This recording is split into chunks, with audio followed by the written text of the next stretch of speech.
Kapten Sibolga, banjir gelondongan, dikala sungai jujur mengungkap kebohongan. Banjir bandang boleh datang dari langit, tapi gelondongan kayu tidak pernah jatuh dari awan. Hujan deras bisa membawa air, tapi tidak mungkin membawa batang kayu sebesar tiang listrik kalau tidak ada yang memotongnya. Masuk akal kan? Belum lagi lubang-lubang tambang liar tanpa izin yang selalu mulus menembus perut gunung di Tukka, hingga air bingung mencari tempat berlindung. Akhirnya ia berangkat langsung menyapa manusia yang tak tahu kabar apa-apa. Di saat pemerintah setempat banyak yang pura-pura bingung, padahal penggalian demi penggalian berlangsung di depan batang hidung.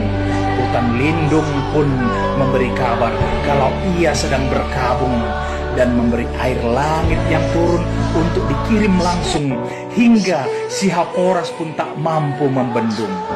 Jadi mari kita bicara yang sebenarnya, bukan naskah dongeng konferensi pers ala pemerintah.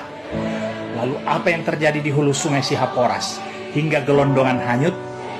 Apa? Hujan yang menebang pohon? Atau angin yang menggergaji batang?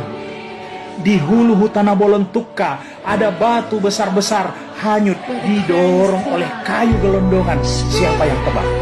Semut atau malaikat sedang praktek tebang pilih? Di hulu sungai Pinangsori menghanyutkan gelondongan. Gelondongan itu bukan ranting kecil, bukan sampah rumah tangga. Itu batang pohon yang memerlukan gergaji mesin, memerlukan izin, dan memerlukan titik-titik. Ya, Anda tahu apa lanjutannya? Apa yang terjadi di hulu sungai sehingga kayu gelondongan nyangkut di jembatan Anggoli, batas Tapteng dan Tapsel, sampai-sampai jembatan bukan lagi infrastruktur publik, tapi berubah fungsi jadi tempat parkir kayu ilegal setiap kali hujan turun. Mana mata? Nampak kan? Dan ini pertanyaan yang tidak boleh lagi dianggap sepele.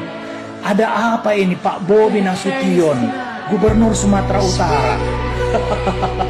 Sehingga kayu gelondongan besar-besar hanyut di Sungai Batang Toru yang hulu sungainya melewati Taput. Ada apa dengan Taput? Tapsel. Ada apa dengan Tapsel? Hingga berujung ke Tapteng. Ada apa dengan Tapteng? Hutannya maksud saya. Apa yang sebenarnya terjadi? Apakah banjir bandang sedang mengungkap apa yang selama ini disembunyikan dalam kebohongan? Atau sungai sedang berkata jujur sementara pemerintah sedang sibuk mengarang alasan? Karena wajar kalau air meluap, tapi tidak wajar kalau hulu sungai berubah jadi jalur distribusi kayu ilegal. Tidak wajar kalau batang pohon seukuran pelukan manusia bisa hanyut seperti sampah plastik.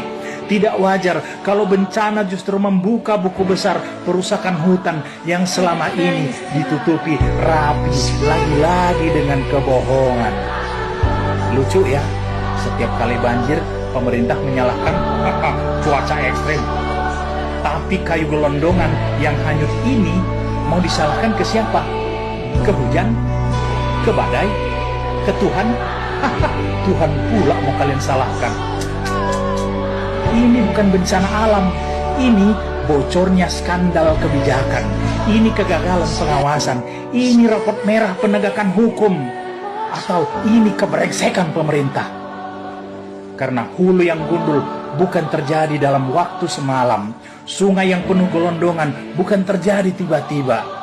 Dan banjir bandang kali ini seperti berkata, selama ini kalian tutup mata. Sekarang lihatlah sendiri apa yang kalian biarkan terjadi.